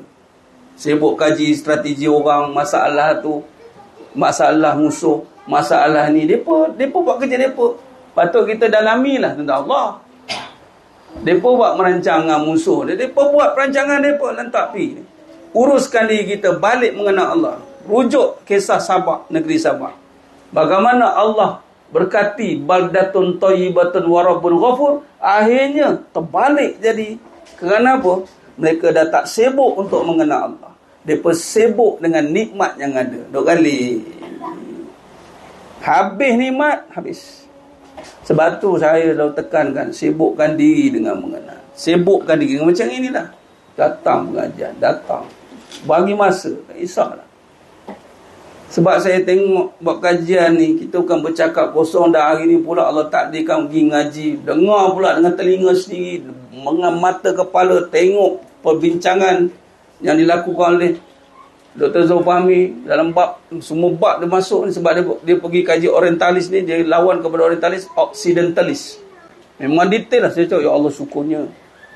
Dan pula ada satu isu-isu baru ni, saya mencari tau. Sekali jumpa, rupanya beliau juga terlibat dengan isu tu. Nama cerita lah, buka habis lah. Saya dengar terkejut.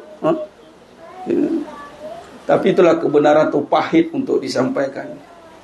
Ada masa nanti saya cerita. Bila saya dengar macam itu, Masya Allah. Macam ni doktor, itulah. Kita kena letakkan ilmiah atau ayat dia ke depan balik.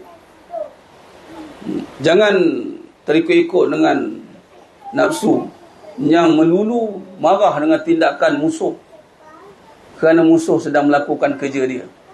Kerja kita pun. Uruskan diri balik mengenal Allah.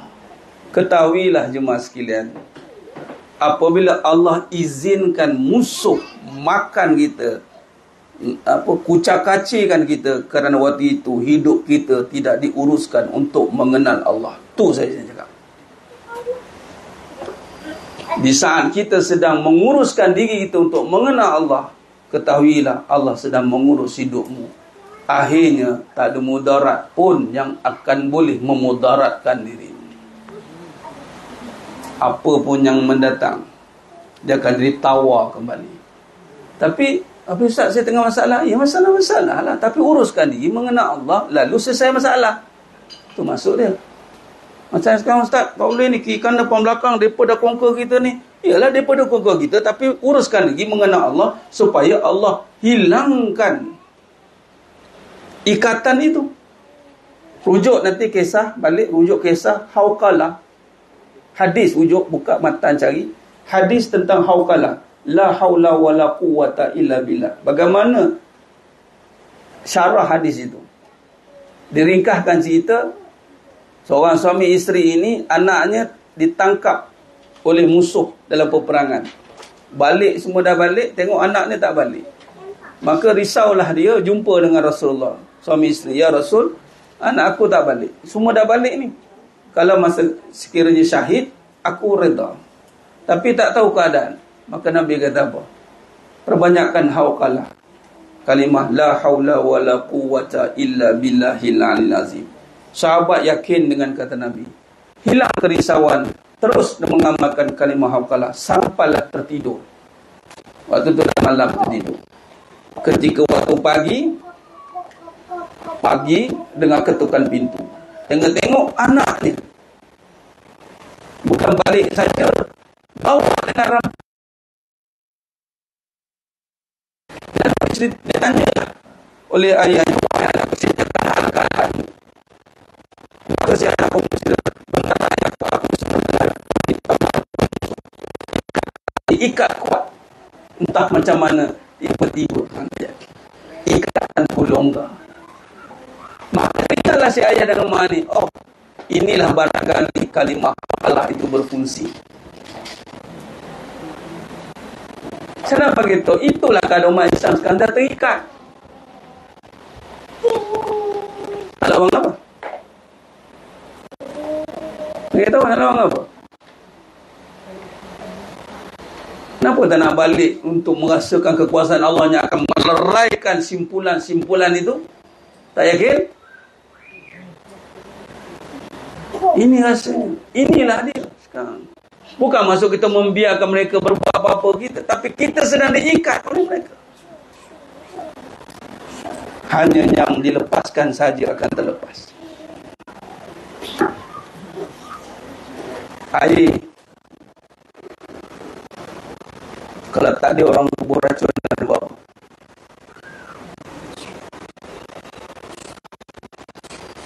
Racun santau.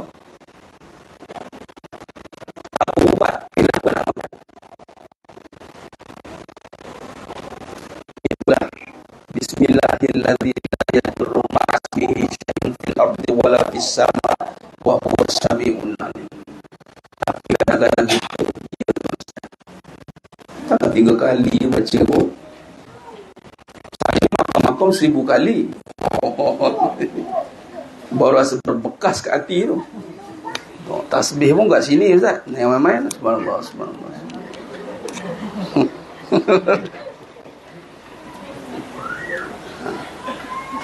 Ini dalamnya ada racun ni.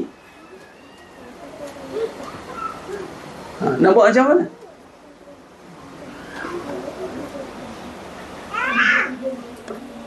Tak boleh lari dah. Akhirnya pengurusan yang terbaik di akhir zaman kembali bagaimana Nabi menegakkan keyakinan yang sebenar. Agar kita mampu menguruskan balik, bukan bermaksud kita buat tak tahu dengan kehidupan, tidak. Tapi kita nak mengambil balik kekuasaan dengan yang maha berkuasa. Ini banyak berlaku. Cerita-cerita ni banyak kena cari. Cari cerita-cerita kekuasaan. Sebab waktu-waktu beginilah, waktu-waktu yang perlu kita uruskan kehidupan ke arah yang sebenar. Wallahu a'lam bishawab. Baik, kita tutup dengan munajat umat. Ni Qiraatul Fatihah ni satu lagi. Fatihah ni. Subhanallah. Tu pula habis. Cukup. Cas sana.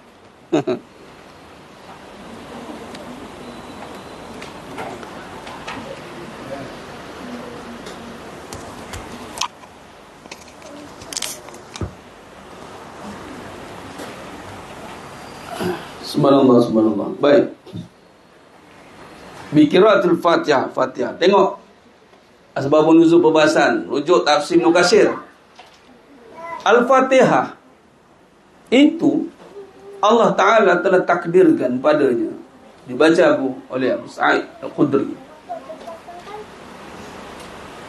yakni boleh menyelesaikan rawatan kalajengking, bisa kalajengking. Penyakit apa yang lebih bahaya daripada bisa dalam badan? Ha? Apa yang lebih bahaya daripada bisa perbincangan cecair yang masuk dalam badan? Ada lain? Tak adalah, bisa lah kan. Sama kalau santau pun masuk bisa juga. Cuma tak nampak. Sok dia masuk bisa. Bisa kayu, bisa paku, kaca, bisa buluh. Macam bisa lah. Ini bisa nyata. Kalau jengking jalan-jalan, pop. Okay, sekarang soalan, bagaimana nak selesaikan bisa kalajengking ini yang boleh meragut nyawa bila-bila masa dia? Tunggu masa nak mati. Sok ni bisa. Katalah orang bagi injek, kata pak masuk bisa kalajengking dalam badan. Nak buat macam mana? Sekarang tengok hebat orang bertauhid ni. Hebat Allah Ta'ala bagi. Allah bakal Fatihah baca setiap hari. Tawar segalanya.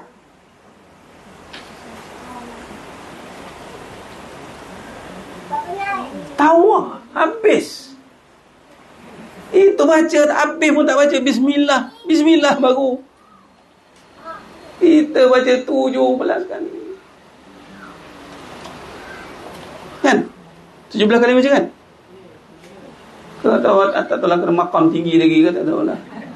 Saya Ustaz, Fatihah yang wajib saya baca. Kalau sendiri tu saya baca 5 kali Ustaz. Jangan macam-macam. Masuk kata solusi ada dah. Tinggal nak yakin tak yakin. Itu je lah. Dengan nak yakin tak yakin. Jadi banyak cerita yang kita perlu terjemahkan lagi. Dalam bab dia sebut, bila buka pengurusan ni banyak perbincangan akan besar. Sebab dia ada kaitan dengan akidah. Jadi yakinlah, insyaAllah. Baik jemaah sekalian, alaihi dah. Okay. Kita tutup dengan munajat umat, insyaAllah. Ada soalan? Apa Ustaz? Quran bukan makhluk. Ya, kalamullah.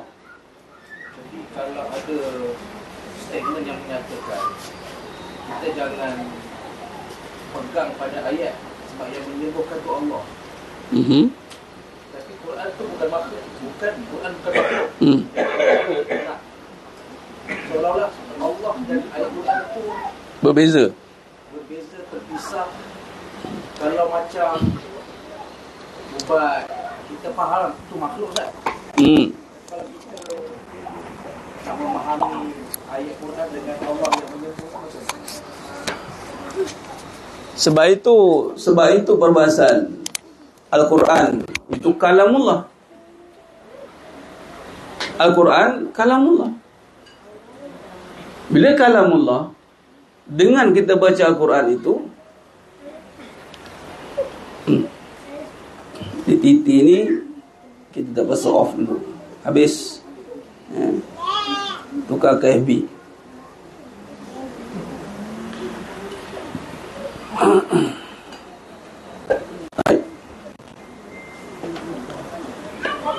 Bila sebut tentang Al-Quran kalamullah wa huwa syifa, Allah sendiri mengatakan syifa. Maka bagaimana nak memisahkan? Jangan terikat dengan Al-Quran ayat. Bila begitu, bermaksud dia cuba nak pisahkan Al-Quran tu bukan kalamullah. Tu yang pertama. Dia tak terpisah tu. Al-Quran tu kalamullah. Sebab tu bila kita baca Al-Quran, kita tawassul dibenarkan, diharuskan.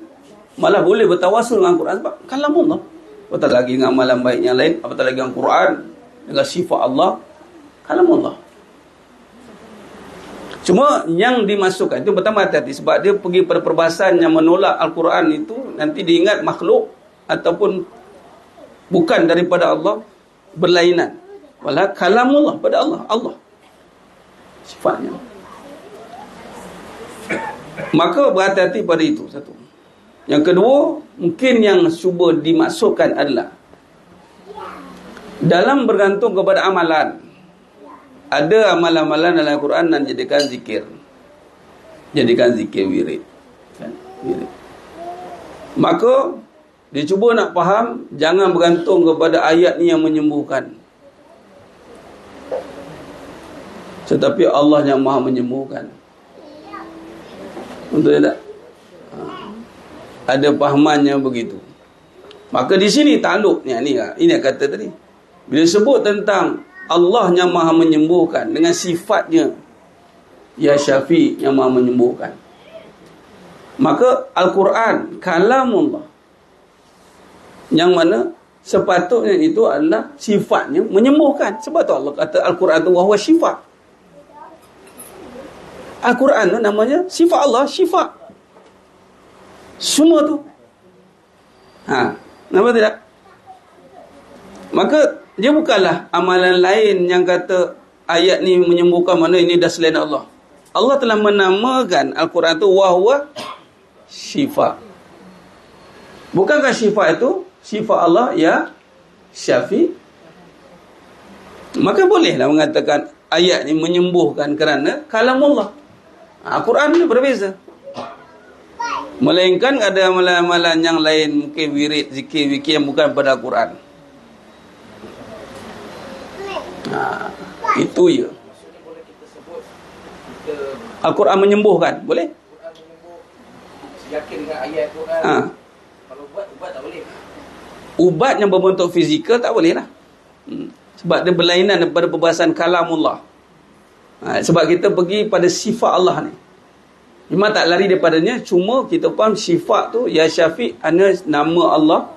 Rupanya Allah dah menamakan juga Al-Quran tu sifat.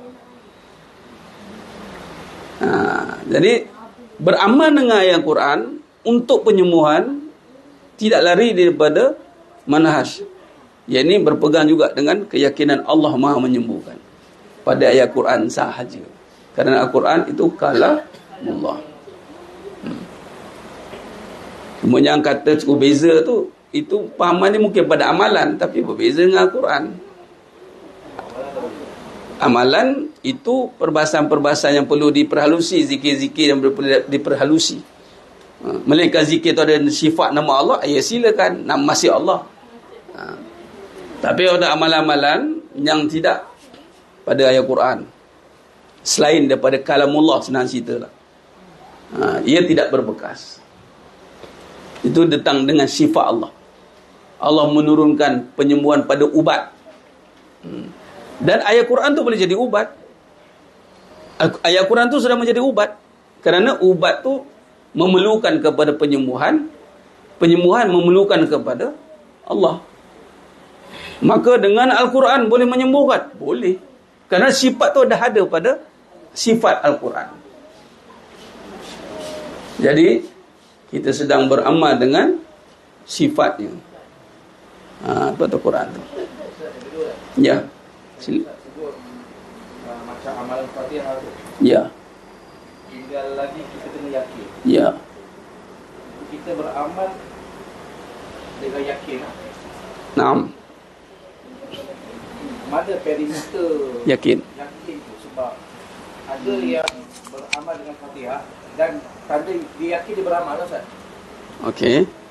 Jadi dia sakit, seolah-olah amalan Fatihah tu tak menyembuh ataupun tak sebati, tak luk. Tapi orang yang kedua, dia beramal dengan amal yang sama, mungkin sebab yakin menyembuh, ataupun kena sakit berat memang terus elok. Jadi mana kita yakin tu, Ustaz? Baik. Tanda yakin bukan amal. Tanda yakin bukan amal. Tanda yakin tenang. Lalu dia beramal dengan tenang. Lalu tenang dia itu menyebabkan dia tidak meninggalkan amal.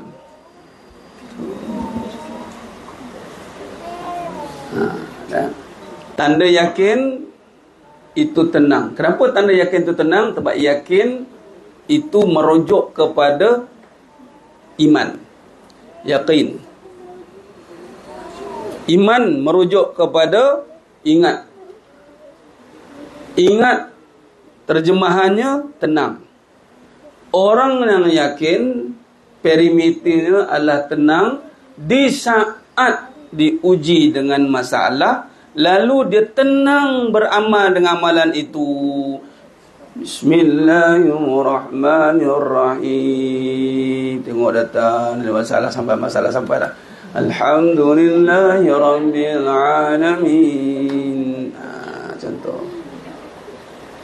Dia tetap konsisten mengamalkan amalannya itu kerana dia yakin Allah membantu dia. Dengan asbab dia istiqomah beramal dengan tenang. Maka berbalik pada asbab sembuh tadi, memang dengan biqudratillah, dengan kekuasaan Allah Ta'ala, memang syarat untuk Allah Ta'ala, bukan syarat pada Allah, kita ni, yakni tenang. Maka yang tadi dah sakit sangat, macam mana yang sakit sangat ni boleh nampak kesan dia? Sebab dia dah sangat tu sehingga mencapai tahap tenangnya. Jadi apa jadilah. Dia buat nampak macam mana, tapi dia dah datang satu penerimaan yang mendalam. Akhirnya datang surrender, tolong aku ya Allah. Pum, tolong. Tenang itu adalah merelakan. Allahu Akbar. Sebab apa kita kena solat berjemaah? 27 darjat. Darjat tu, dalam perbahasan darjat boleh buka. Imam Ibn Abbas radhiyallahu anhu mengatakan, setiap satu darjat 500 tahun punya perjalanan. 500 tahun ni kurukan darjat. Kau 27 darjat. Kenapa? Sebab berjemaah ni mengajar kita untuk tenang. Kalau solat seorang, memang Al-Fatihah satu nafas. Bismillahirrahmanirrahim. Alhamdulillahirabbil alamin arrahmanir rahim maliki yaumiddin iyyaka na'budu wa iyyaka nasta'in ihdinas siratal mustaqim siratal ladzina an'amta 'alaihim. Kat situ tu kan. Mentang lah boleh baca seorang dan apa dia baca. Tapi bantang dengan imam tak can. Bismillahirrahmanirrahim. Allah berlagu pula imam kita ni, ya Allah. Aku nak cepat ni. Dia dalam bab imam kena cerdik lah pula. Tapi kita, dia ajar untuk, walaupun imam baca dengan kadar sederhana, tetap ada tenangnya. Tumaninah tu lah. Samiallahu liman hamidah. Kalau seorang, Samiallahu liman. Allah. Nah, kalau orang perempuan bersolat, walaupun tidak berjemaah di masjid, dia seorang, kena macam imam berjemaah. Begitu. Kenapa kita pernah ada pengalaman berjemaah? Supaya pengalaman berjemaah itu dibawa ketika bersendirian. Malah sepatutnya bersendirian lebih lama dari berjemaah. Ini tak? Sendiri lagi cepat. Tenang. Nak pula kat Mekah. Start kita bawa balik daripada kampung halaman. Bila balik tak? 2 hari lepas. InsyaAllah batuk seri muka. Alhamdulillah. Solat. Apa suasana solat dengan kadang hiruk pikuk kat sana, mulu gila jalan, orang lintas depan, sujud tengok bawah kain orang, tanya kita, anak lagi sana lagi sini, ada kita kira? Kita faham tenang kita dalam keadaan orang tak jaga, pasang perimeter, pasang guard, pasang ini, baru tenang. Tengok kat Mekah tenang macam mana, tengok. Itu nak pula kalau solat kat luar pula, tengah nak bagi salam tu polis dah tunggu dah. Torik nak torik, aku tarik air ni dah. Torik pula. Tapi kita duduk selamba gitu. Nampak? Yang lebih selamba dia panjang. Kalau tengah solat, polis tak kacau.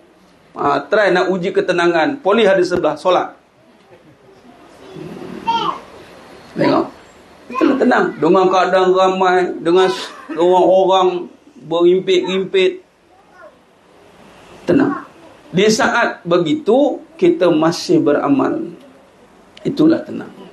Dan tenang itu anugerah Allah Ta'ala. Beza, ada orang beramal tapi dia kadang-kadang bukan tenang, dia buat-buat. Tapi tak apalah, at least dia beramal sehinggalah dapat tenang. Itulah berbezanya dua keadaan orang itu. Yang membezakan hanya Allah Ta'ala. Sebab kita tak tahu dia keadaan tenang atau tidak. Dia boleh buat-buat tenang. Rupanya opocut. Tapi yang tenang ni memang di sisi Allah Subhanahu wa taala. Kan? Boleh tak jawapan tu?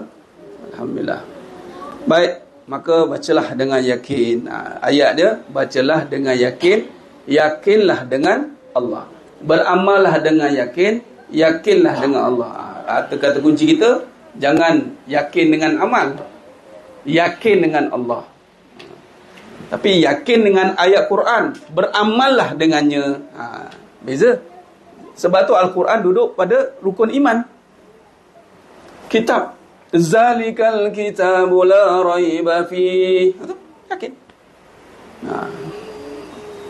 Baik. InsyaAllah kita teruskan dengan munajat umat, insyaAllah. Allah. Astaghfirullahal azim. الذي لا إله إلا هو الحي القيوم وأتوب إليه. استغفر الله العظيم الذي لا إله إلا هو الحي القيوم وأتوب إليه. استغفر الله العظيم الذي لا إله إلا هو الحي القيوم وأتوب إليه. بسم الله الرحمن الرحيم. الحمد لله رب العالمين الرحمن الرحيم مالك يوم الدين إياك نعبد وإياك نستعين اهدنا الصراط المستقيم صراط الذين أنعمت عليهم غير المغضوب عليهم ولا الضالين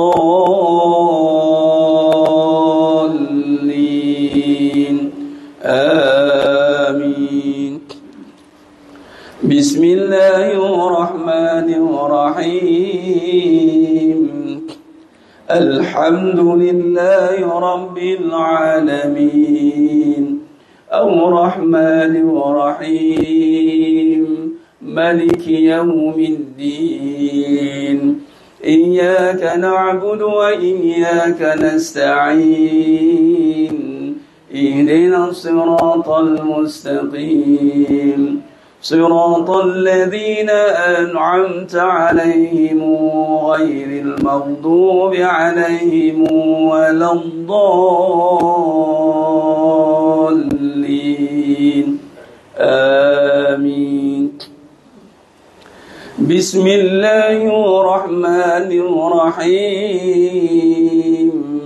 الحمد لله رب العالمين الرحمن الرحيم مالك يوم الدين إياك نعبد وإياك نستعين اهدنا الصراط المستقيم صراط الذين أنعمت عليهم غير المغضوب عليهم ولا الضالين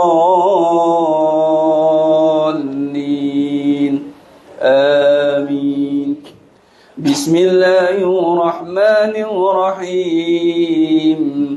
الحمد لله رب العالمين الرحمن الرحيم مالك يوم الدين إياك نعبد وإياك نستعين اهدنا الصراط المستقيم صراط الذين أنعمت عليهم غير المغضوب عليهم ولا الضالين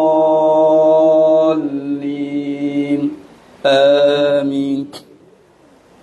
بسم الله الرحمن الرحيم.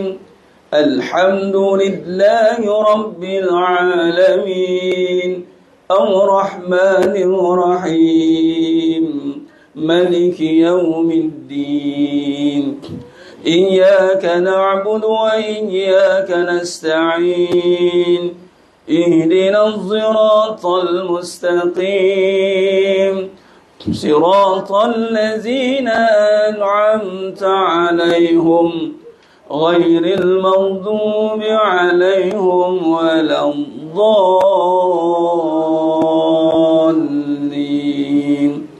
آمين.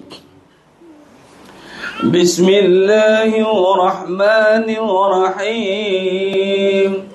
الحمد لله رب العالمين الرحمن الرحيم مالك يوم الدين إياك نعبد وإياك نستعين اهدنا الصراط المستقيم صراط الذين أنعمت عليهم غير المغضوب عليهم ولا الضالين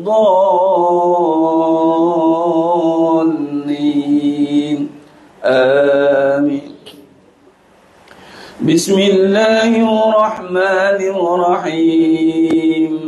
الحمد لله رب العالمين الرحمن الرحيم مالك يوم الدين إياك نعبد وإياك نستعين اهدنا الصراط المستقيم صراط الذين أنعمت عليهم غير المغضوب عليهم ولا الضالين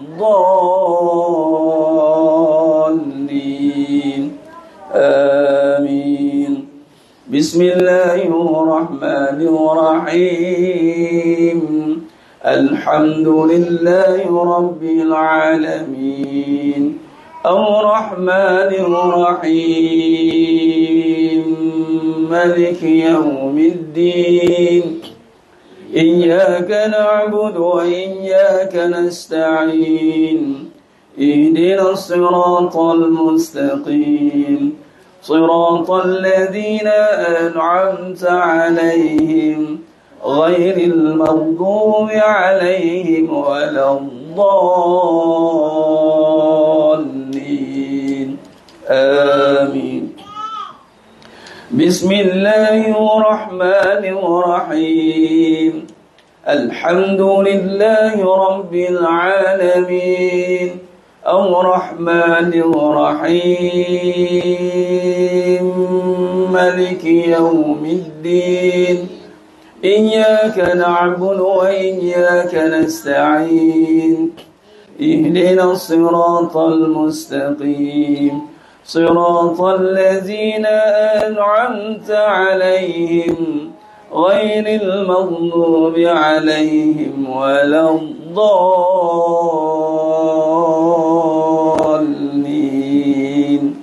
آمين. اللهم بحق الفاتحة وبحق الذي جاء بالفاتحة وبحقك من أنزلت عليه الفاتحة نسألك أن يا الله في كل حاجة يا رب خصوصا يا Allah pada negara umat Islam di seluruh dunia ya Allah, kuatkanlah kami ya Allah, khususan di Palestina Gaza ya Allah, fi kulli makan wa fi kulli zaman ya Rabb.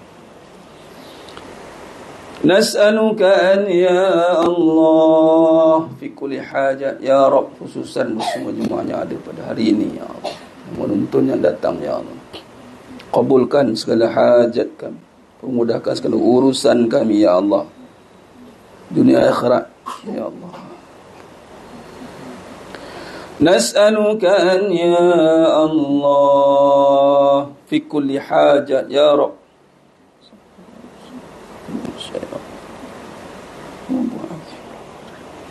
Ya Allah ya Arhamar Rahim ya Arhamar Rahim ya Hayyu ya Qayyum rahmatik ya Hayyu ya Qayyum rahmatik ya Hayyu ya Qayyum rahmatik.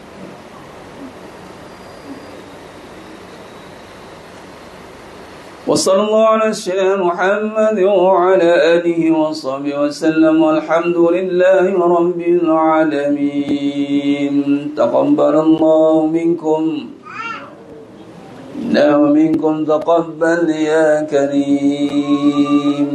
Alhamdulillah, syukur pada Allah. Selesai sudah pengajian kita pada hari yang penuh barakah ni. Alhamdulillah, masih yang datang dari jauh dan yang dari dekat, dari seantaronya.